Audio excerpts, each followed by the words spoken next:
welcome back to Second Opinion. I'm Eli Stokols in Washington. I'm joined by Dr. Patrick Soon-Shiong, the executive chairman of the Los Angeles Times. Dr. Soon-Shiong is a surgeon and scientist who has spent his career studying the immune system in order to fight cancer and infectious disease. He is also the chairman and CEO of the biotech company NantWorks and the owner or investor in other companies researching treatments for COVID-19. Tonight, in our third episode of this series, we're going to introduce you to two leaders in the field of immunology. We'll learn about how the human body responds to the coronavirus and what their research suggests about a path to the vaccine. But first, we're going to look at the human toll of the pandemic. In our last episode, we brought you to California's Imperial Valley. Tonight, we're going to shift our focus eastward to Texas, another state dealing with a resurgence of cases. Molly Hennessy-Fisk is the Houston bureau chief for the LA Times, and Carolyn Cole is a staff photographer with the Times and the winner in 2004 of the Pulitzer Prize for her work in West Africa covering the Civil War in Liberia. Molly and Carolyn have devoted much of this summer to covering the impact of the coronavirus in several parts of Texas, and we're going to begin with their look at the Rio Grande Valley in South Texas, where the virus is tearing apart the tight-knit community there along the U.S.-Mexico border. Thank you to both of you for being with us tonight. Molly, let's begin with your decision to focus on this region specifically. Why was it important to tell the story of the impact of COVID-19 in the Rio Grande Valley? So the area is a hotspot nationally, but beyond that, the valley, as it's known, is an area where you have a lot of not just tight-knit families, but tight-knit low-income Latino families who have limited access to healthcare. You've got a lot of people living multi-generational in one house where the grandmother is taking care of the children.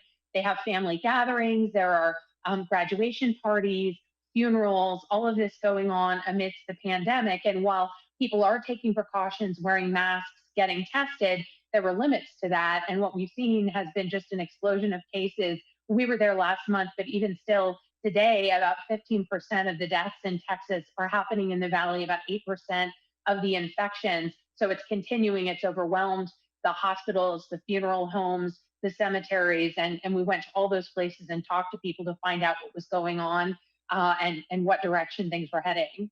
You really have brought us a number of heartbreaking stories. One of them, Molly, focuses on a man retrieving bodies of COVID victims from their homes. What does that story tell us about those who are succumbing to this pandemic in the Rio Grande Valley?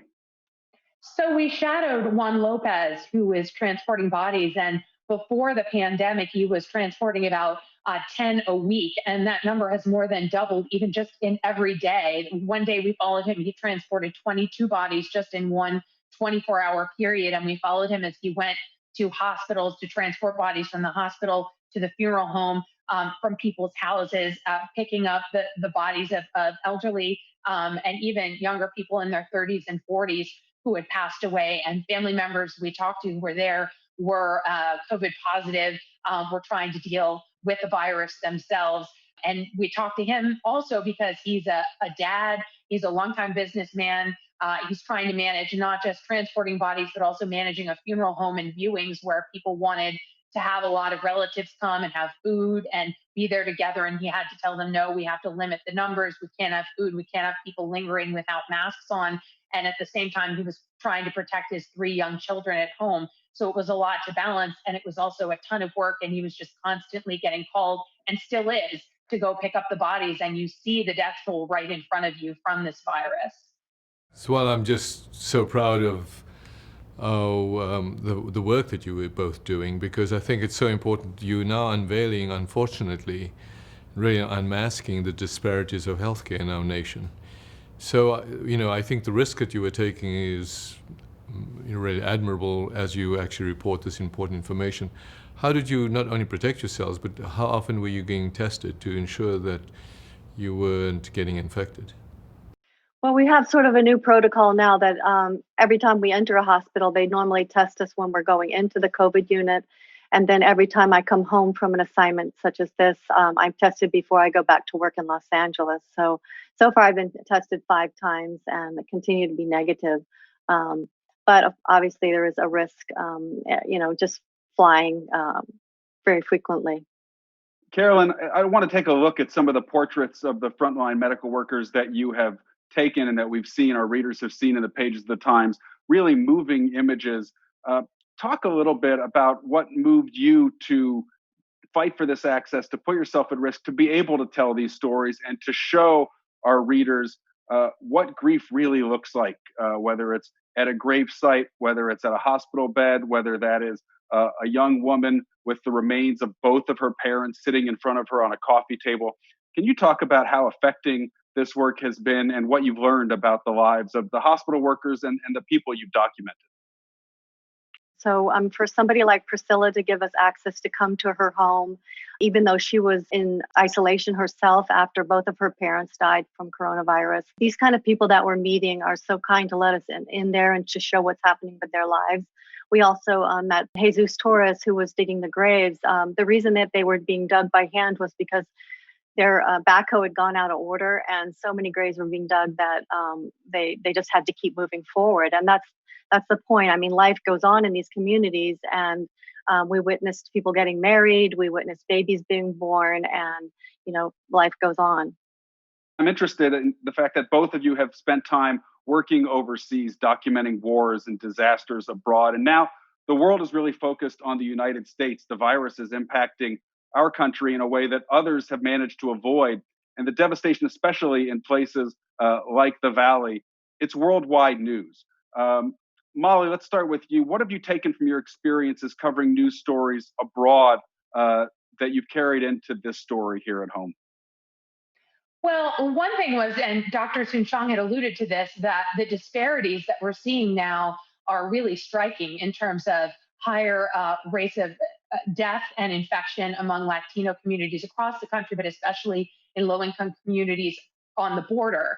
And that just was a really striking impact. But then also, Carolyn and I, we had just talked about this. We had covered field clinics in Iraq, for instance, during the battle against ISIS for Mosul. And you would hear mortars exploding, and you would think, okay, this is dangerous. We can gauge the danger. How far are the mortars? Talking to the doctors, how safe is this? How safe do you feel? But here, when you're going into these COVID units, a lot of times the rules are being made up as people go along. That they'll tell you what PPE you need to wear, the PPE that they wear, but then things change and evolve. So, and we're having to figure out what do we take in, what do we take out, how do we sanitize that, how many times do we go in and out, do we stay there? So, we covered a COVID unit in Houston before we went to the Rio Grande Valley, and we went in and out a couple of times. Down in the Rio Grande Valley, we were there, in for a certain period of time, and then came out and had to try and get as much as we could. And Carolyn, lastly to you again, same question. Just how have you compared this experience with others in your journalism career? Well, it certainly is similar to our experience in Mosul, but what strikes me is that it's so shocking to see this in the United States. I compare it more to the Katrina hurricane because you just don't expect to see the level of death that we're seeing here in the United States, and people just trying to figure it out on the run. And so what's shocking here is that we're seeing this in our own country. Well, I join Dr. Soon-Shiong in thanking you for your work and for putting yourself right there on the front lines of so many stories this summer, stories that might seem like they are happening in another country, but they are not. So thank you very much for the work you do, for your courage and storytelling, and for joining us here on this program. We're going to turn now to the central question in this episode. What can the human body's defenses against the coronavirus teach us about finding a vaccine to beat it? To address this question, we're going to introduce you now to two experts in the human immune system. Shane Crotty and Alessandro Sette are professors at a nonprofit research organization in San Diego called the La Jolla Institute for Immunology. Their research this summer tracking T-cell response to the coronavirus in people recovering from COVID-19 was seen as a promising indication that immunity to the virus is possible. The study, published in the journal Cell, also found that people who had never been exposed to SARS-CoV-2 had cellular memory of the virus because of past exposure to common colds. That finding is credited as a possible explanation for why some people become less sick from the virus than others. Professors Crotty and Sette, welcome. I know your work on the coronavirus has continued since you published that study, but let's start there since it seemed to make waves. Even Dr. Anthony Fauci held up a copy of your paper while testifying on Capitol Hill, a moment, Professor Crotty, that you tweeted about.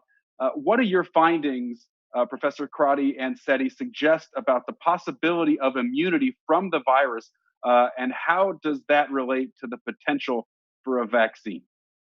There was a lot of uncertainty early on, and Alex Sette and I realized it was critical to try and get an understanding as quickly as possible about what the immune response to this virus looks like, because that helps you understand why people are getting sick, and it also helps with vaccine development. And so what we did here in San Diego was to focus on what are the immune responses of people with average cases of COVID-19? Because these are people who got sick with the virus, but then got flu-like symptoms or whatnot, and then got better, indicating that they probably made an immune response that caught up to the virus and cleared it before they got very sick. And so that's probably a good immune response, the type of thing that you would probably want to see in a vaccine. And so then our question was, well, what is that good immune response? What does it look like? Because it can look different from different viruses with different implications. And so the immune system is very complicated, but the simple version of this is there are really three parts of your immune system that participate in fighting viruses: antibodies, which you probably hear a lot about, helper T cells, and killer T cells. And Alex Sette is one of the world's experts at figuring out how to study helper T cells and killer T cells. So I'll let Alex take it from here. Thank you, Shane. So as Shane was saying, there are two different flavors of T cells. The killer T cells recognize and kill infected cells. And this is very important because the antibodies are great for preventing the infection because they bind the virus and they neutralize it. But once the virus gets inside the cell, it becomes invisible to the antibody. So the immune system has this other type of cell, the T cells, killers T cells, that recognize and eliminate infected cells. The helper T cells, as the name says, are helpful cells, and they particularly help development of neutralizing antibodies. Without helper T cells, you get weak and non-neutralizing responses. So our study was asking the question of what do we see? And as Shane was saying, we saw good T cell responses, both of a killer type and the helper type, in addition to antibody responses. So this is giving you a sort of a comparison post to what does a success story immune response look like, and suggests that the safe path is to develop a vaccine that induces neutralizing antibody, but also induces helper T cells and also induce killer T cells. So Alex, this is Patrick. First of all, congratulations, beautiful paper. I jumped up from the TV when I saw Anthony Fauci with the paper in his hands and recognized how important your work is. I think one of the big questions is, in fact, by you and Shane doing this work, has maybe given us more information about two things. When you get infected, do you have immunity? But as importantly, it maybe helps us inform the vaccine developers of which elements of the virus are important to develop these T cells that you talk about, as well as the antibodies. Maybe you could comment on that, on both of them.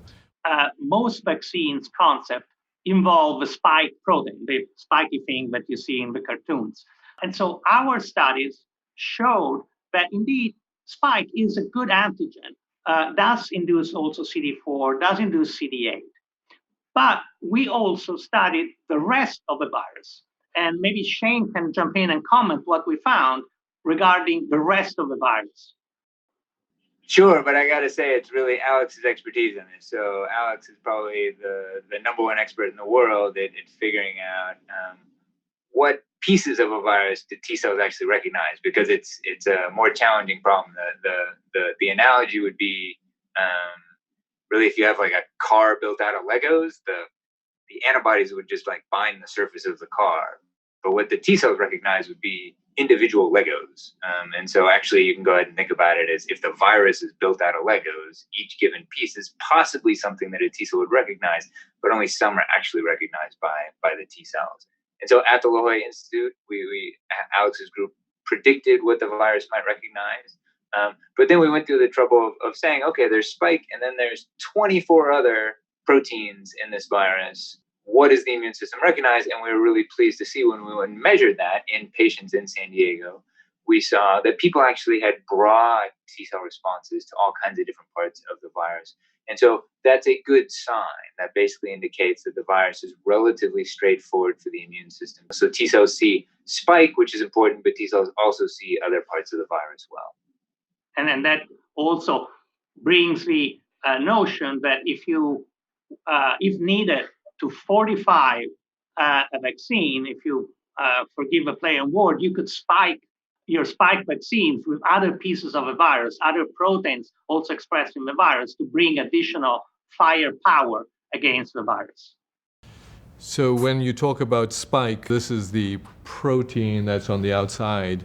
That is actually the spike that actually goes and penetrates the living cell, and this is how it enters the cell. Then there's this M protein that's also on the membrane, and then there's this N protein, which is really on the inside of the virus.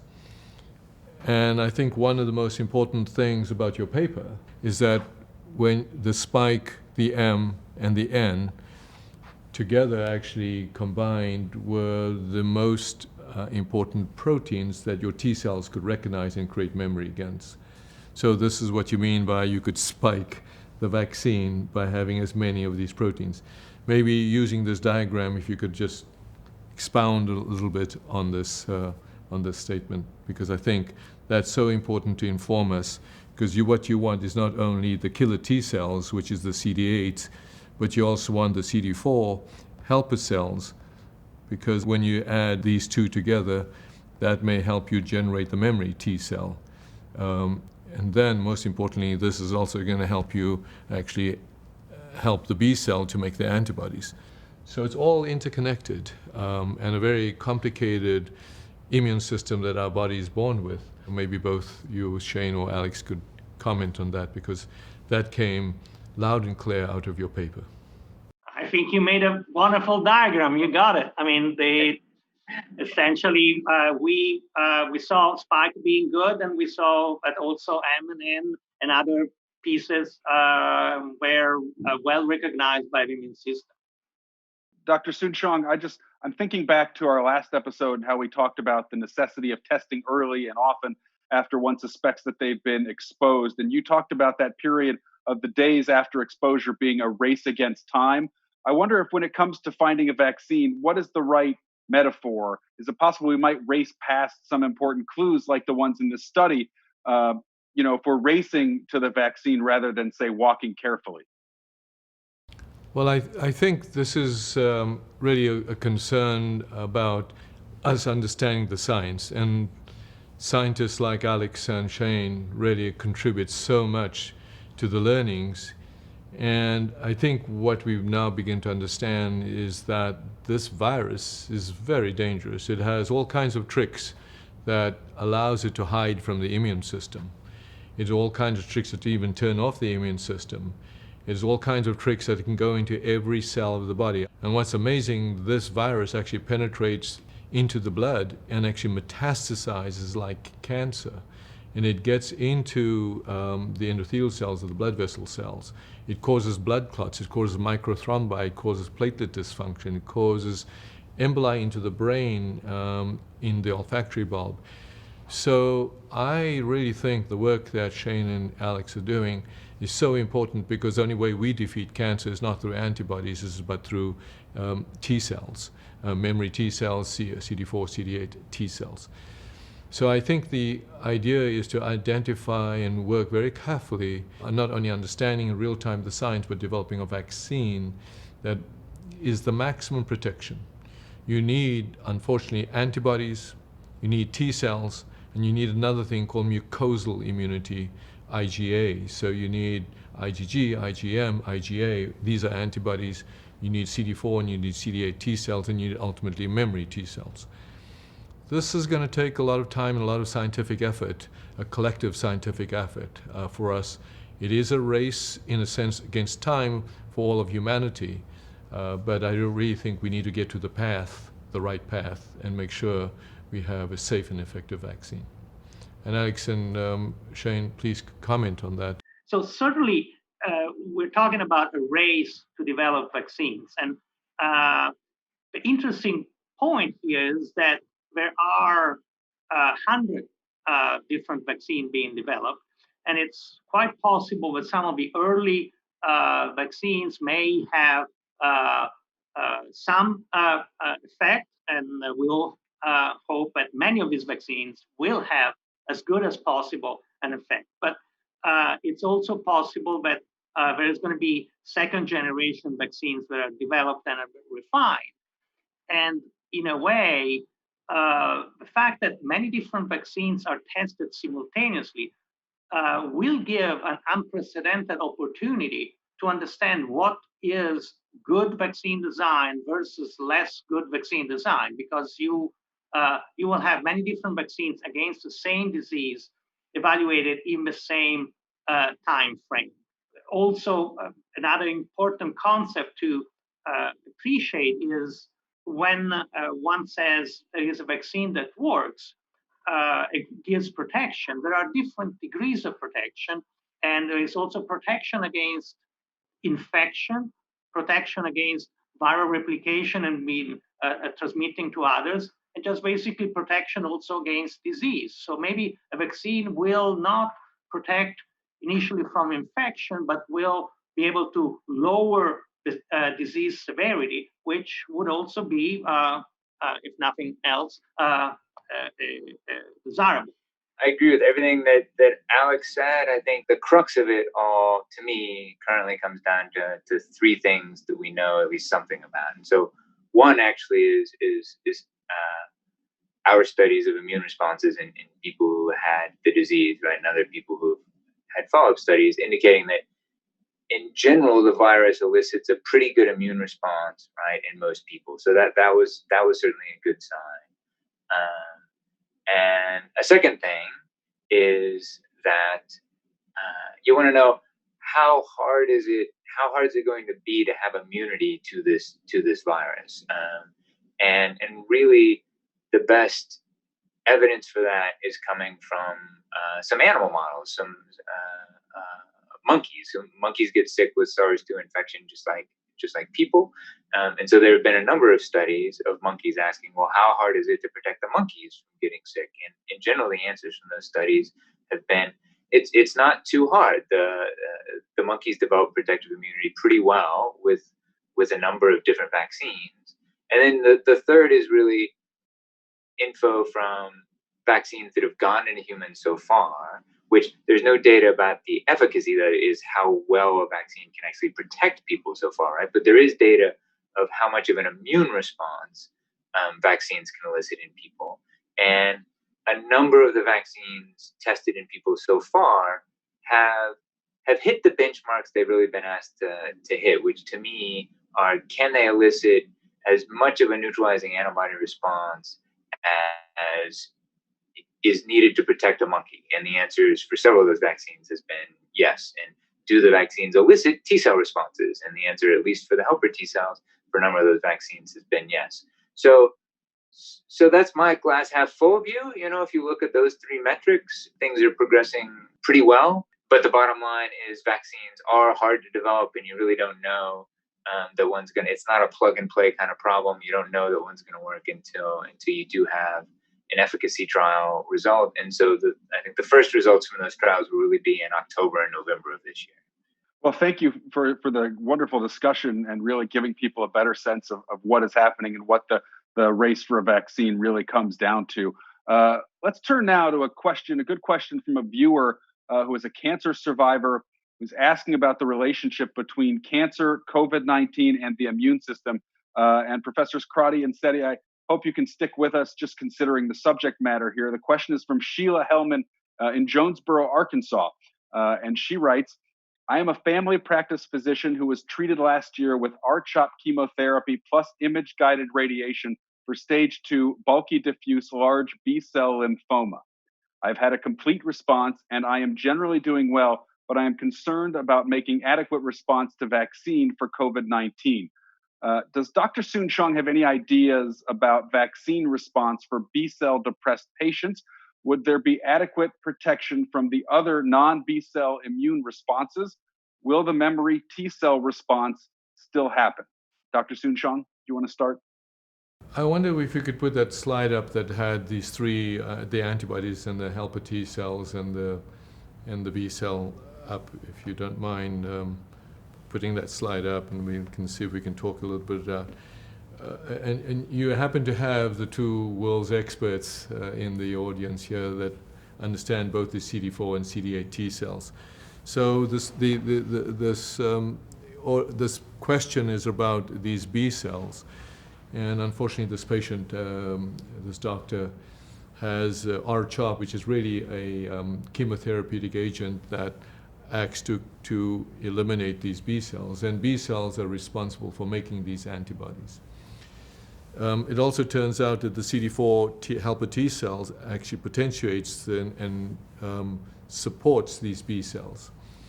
So there is a possibility, in fact a good possibility, because here you'd say there were patients that were born with really genetically absence of these B cells, they're called agamma-globulinic, that had CD8 killer T cells and actually survived COVID.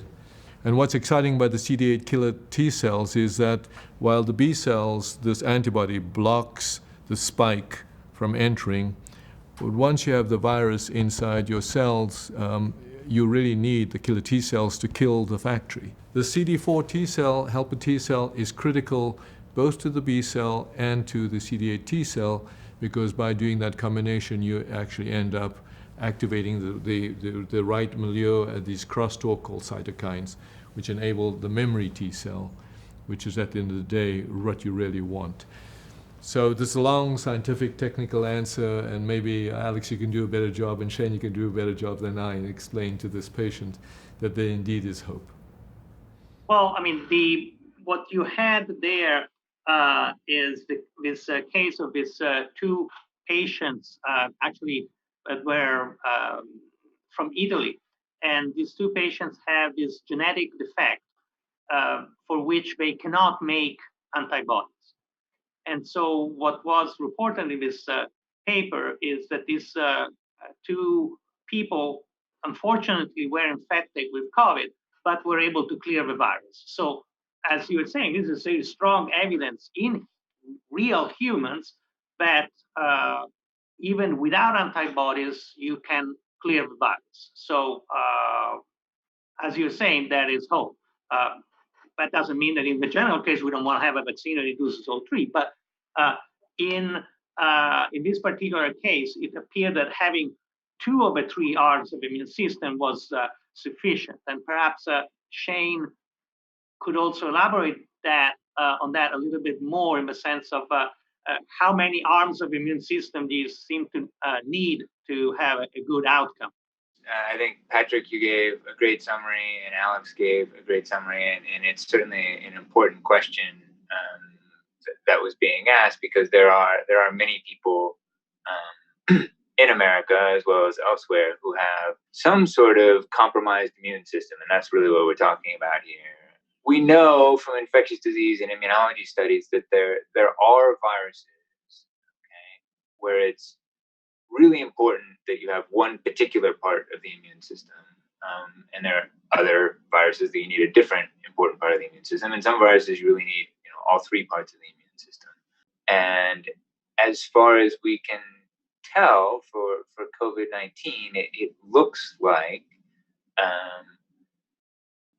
parts of the immune system can cover for each other, that there's not just one part that really has to do the whole job. Other parts of the immune system can substitute for to a degree. These are normally questions that you spend 10 years trying to answer, and instead, you're trying to spend 10 weeks and answer them. So there's a lot of long days and nights of work trying to get at these. And what we've been trying to do at the Loyola Institute is to study patients in San Diego who are hospitalized cases with more severe COVID-19 and ask, right, does it look like those patients are hospitalized because of immunocompromised reasons or failure to make one part of the immune system or other?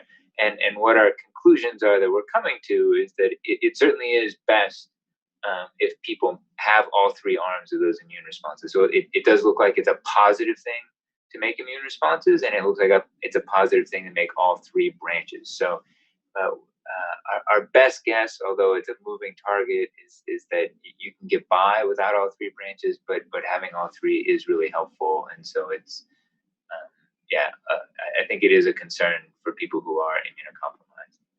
Eli, since this, thank you, Shane. And since this question came from a physician, maybe I can expound even a little bit more, because what happens in COVID infections, as Shane was alluding, is that these cells actually start getting reduced, what we call lymphopenic or immunosuppressed, by the virus itself, which is a scary thing. However, it turns out you have in your body a protein called IL-15 that activates and reacts with these cells to increase these cells. And the good news, and with full disclosure so that I did not disclose that, we are developing an IL-15 molecule that can be injected subcutaneously that very rapidly upregulates these cells together with another cell called the natural killer cell. And we believe, or I believe at least, in cancer, this was important for us to do because this is how actually we've addressed patients with cancer. I believe COVID is very much like cancer. And so an opportunity for such a patient without any B cells is to maximize the CD4, CD8, and NK cell. So in my mind, this is still to be explored. One of the questions is what happens in the elderly? Because in the elderly, the ability to actually ramp up the immune system is suppressed, and that's why vaccines sometimes don't work so well in the elderly. And the possibilities, as you can say, juice up or ramp up or spike up a vaccine is upregulate the IL-15 so that you can increase the ability for all these killer cells that would then remember the virus when it comes and kill it.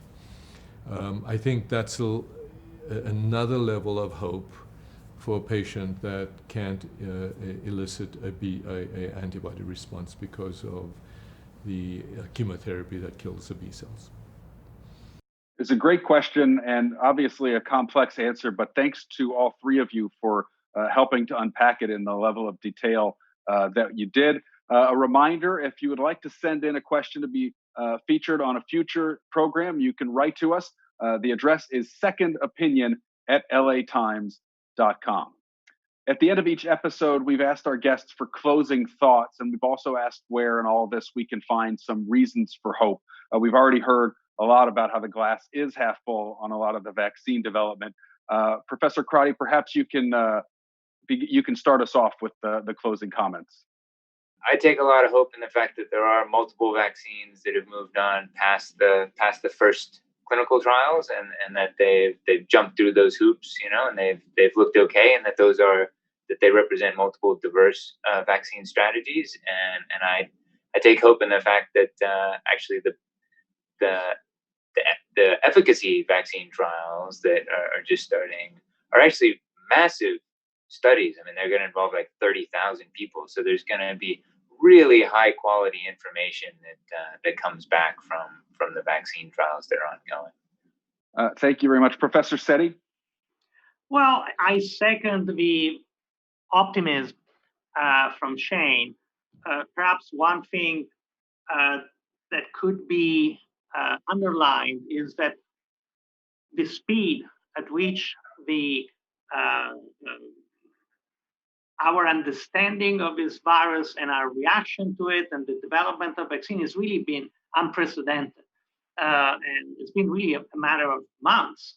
And so much is now understood. There's still a lot that needs to be understood, but there's a lot of knowledge coming in, many different vaccine concepts being actually in the testing phase. Lastly, it's very unfortunate that we had and we still have this pandemic, but maybe some of the lessons that we've learned in this case will safeguard us from future medical emergencies, and so that we will have learned our lessons, or at least some of them. Yeah, hopefully so, Professor. Thank you very much. Dr. Soon-Shiong, please.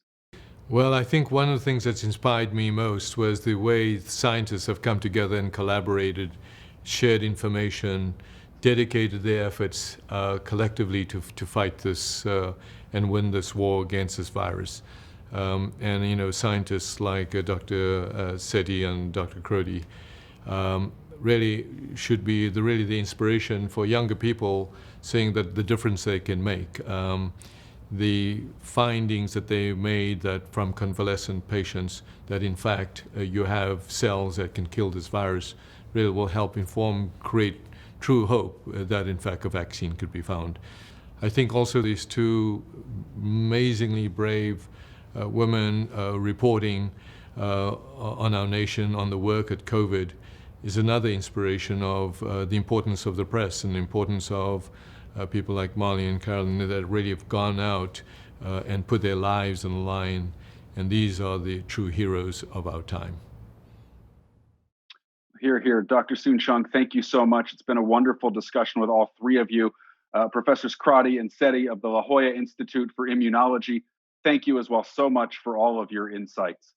That was our third edition of Second Opinion, our in-depth look at matters of health, science, and technology. I'm Eli Stokols in Washington. We'll leave you now with more of LA Times photographer Carolyn Cole's images from Texas. And again, our thanks to Carolyn and Molly Hennessy-Fisk for bringing us those stories of the people of South Texas and the Rio Grande Valley.